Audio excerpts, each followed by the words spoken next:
Our starters, Mindoro has AJ Miranda, Tay Chodoro, Christian Hernandez, John Baltasar, and Paulo Hubalde. Pampanga naman will parade MJ Garcia, CJ Ganya, Ronan Santos, Mitchell Mines, and Matt De Leon. So no Justin Baltasar in the starting lineup para kay Coach Governor Delta Dennis Pineda. The lesser-known players to make their mark as Pampanga wins the tip. Gonna play long here in this game, but he will be playing the big position para sa kanila because a lot of their other players won't be able to see floor time here today if Paulo will continue to play at the JRU Heavy Bombers. Baltasar is away and he will finish. Good look from Paulo Hubalde over to Tete.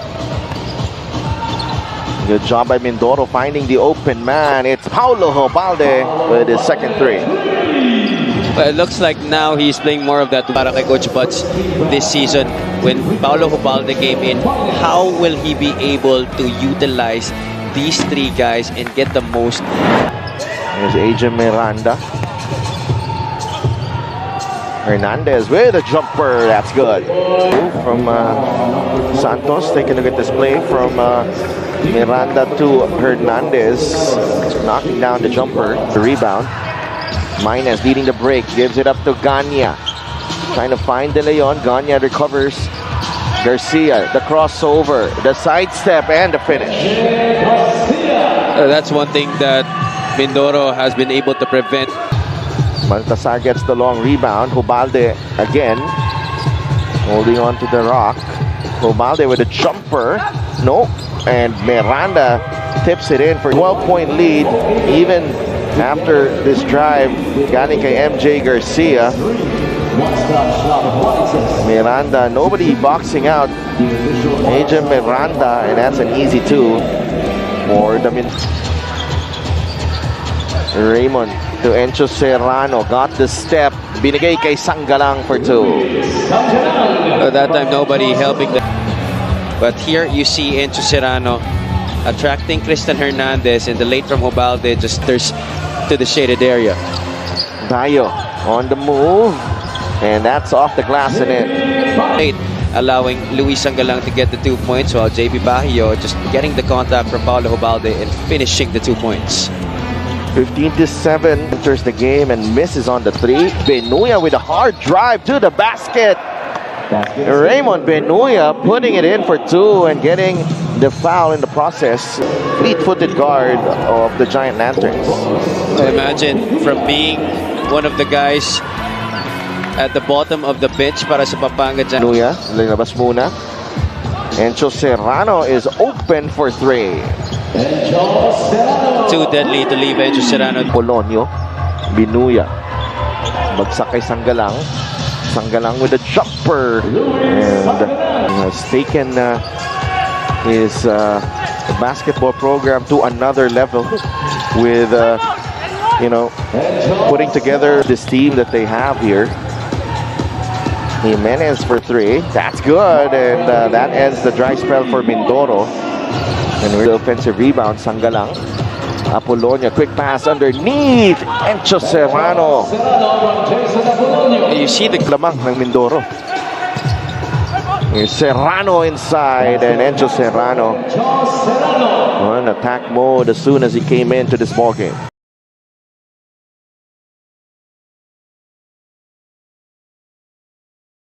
There's Sanggalang inside the bully ball. That won't work. Apolonio off-balance shot is good. Ang laki ng binaba ng numero. He's so wide-bodied. It's just really the strength of his score and yung ganda ng balance niya. Look at that shot.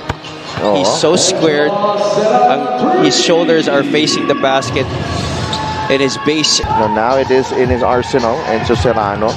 Quickly to Apolonio. A very selfish play from Encho Serrano, making the right decision there. Take a look at this three-pointer.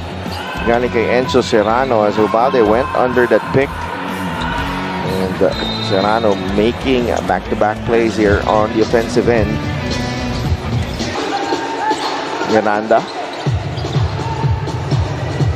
With Jimenez. 8 on the shot clock here for Mindoro. Jimenez for three. That's good. Jimenez with three three-pointers.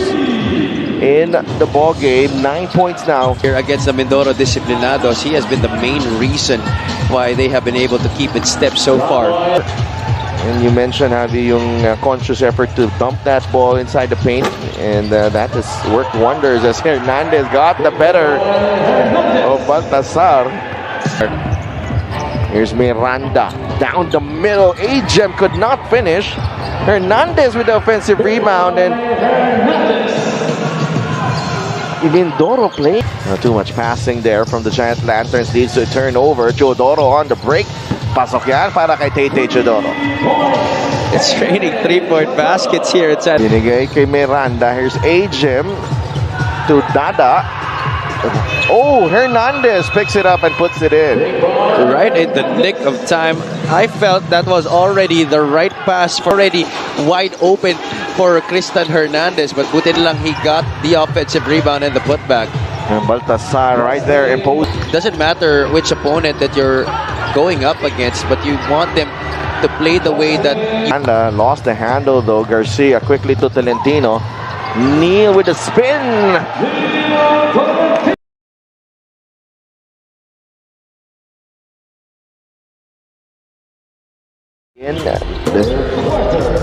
Ng ating second half here. It's there para kay Enzo Serrano, forcing that turnover. He wants that ball back. Binigay kay Luis Sangalang sa ilalim, and Luis Sangalang.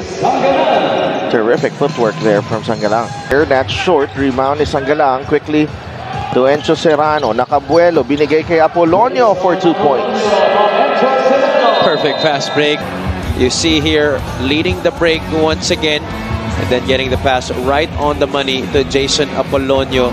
Another turnover by the Mindoro Disiplinados, leading to this finish on the break for the Pampanga Giant Lanterns. Of Santa Maria, a one-hander doesn't drop. Mayo quickly to Enzo Serrano, and Vigan gets For Mindoro, while Pampanga has upped their percentage here in the third quarter. Hernandez goes to the other side and scores inside. No, it's do not be discouraged by what's happening with Pampanga right now. The depth that he has to deal with in this game. You have Balti Baltazar first and foremost, and then Luis Sangalang, JB Bahio, Matt De Los Santos, and then there's even Ronan Sant. Teammate, binigay kay Vigan. Ubalde against Bayo. Paulo lumapit. Nice up fake, and Paulo Ubalde taking the MPBL rookie to school there. Jab step to lose him. You know, a few years before, that could have been a blow-by move para kay Paulo Ubalde, but instead, he goes Barkley and backs down JB Bahio para sa Pampanga. And look at the pass galing kay Enzo Serrano, but sheer strength itong si Luis Sangalang. A team to beat here in the MPBL. Apolonio gets it to Serrano, top of the key, making his move against Santa Maria, and Enzo Serrano down the middle. Another beautiful move. Look at that, a little bit of in and out, and then the cross going by two defenders. Ubalde trying to provide that help in the interior, but to no avail. Look at how he gathered that basketball game. Signed, sealed, and delivered. And 20 assists now for Pampanga. Here's Sangalang. Bayo with a jumper. In Baltazar and Sangalang, and then you have guys like JB Bahio who can stretch out for you and also break down the ball on the break. They recovered by Pampanga. Serrano, Apolonio from the corner. That's good. Only the fourth three-pointer in this game para sa Pampanga. Although Vigan was able to hit the three-point shot, it's been the continuous offensive shots para dito sa Pampanga Giant Lanterns that has really made them pull away in this third. Of you know, a young budding star in Enzo Serrano. The veterans taking in the young guys under their wing and providing very valuable advice. And yun nga, nagsasama. Hindi, don't get me started. Baka malaman ng tao ito. Okay. Here's Vigan scoring inside. Binigay kay Osicos. Jumper doesn't drop, but Macdo Santos puts it in for 2. When they would show up to games with 8, 10 players on their roster. Now at least, kompleto sila parate. And then you now have veterans. Rodel Vaigan and Tete Tidoro. The double team and a foul on Osikos. And first free throw drops para kay Neil. 2 for 2 for Neil Tolentino, and in comes Sinda. Gets it to Vaigan. Nice fake. Rodel Vaigan short. Baltasar is ahead. Binigay kay Tolentino.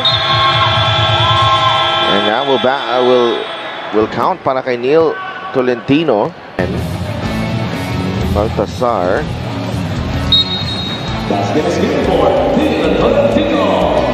And that's good indeed. And Neil Tolentino.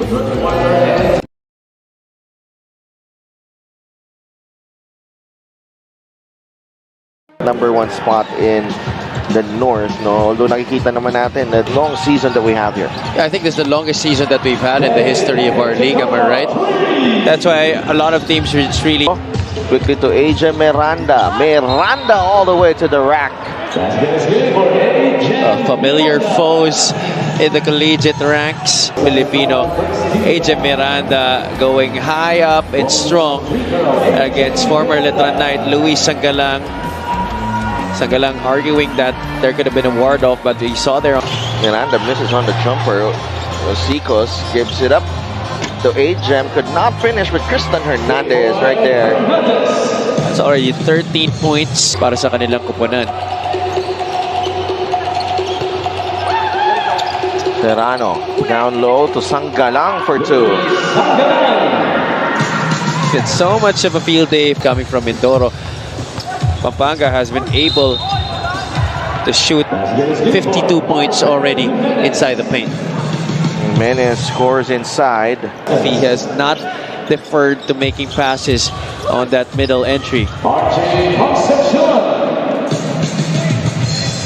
Giant Lanterns, especially because their offense has been focused mainly on Balti Baltazar and Enzo Serrano.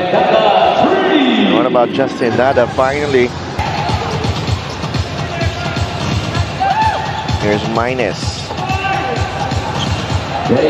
A 20-point advantage again. Cobalde steps into the three and knocks it down. Not much defense being played by both squads so far here in the Giant Lanterns.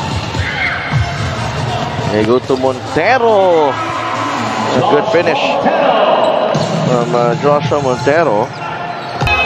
Apolonio grabs the rebound. Minus all alone, and he will score. And he's only played, what, 10 minutes in this game? Archie Concepcion. You see Concepcion using that behind the back and the sidestep into the front court for that floater shot against Paulo Hubalde. Concepcion contributing. Double streak. Javi, because there were times na nakita mo, meron, pag hindi talaga nakukuha pa ni Balti, kinabalik pa siya eh. They really wanted him to keep that streak alive, but here at 4 victories. Ito naman sa Pampanga, flaunting all the weapons in their arsenal for today. 23 points, 8 of 11 shooting. Another all-around performance from Enzo Serrano. 4 rebounds and 5 assists as well para kay Enzo. And another strong performance to Enzo Serrano. There are a lot of guys who put in significant numbers in this game, including Jason Apolonio and Archie Concepcion. But Enzo Serrano really started it all for Pampanga.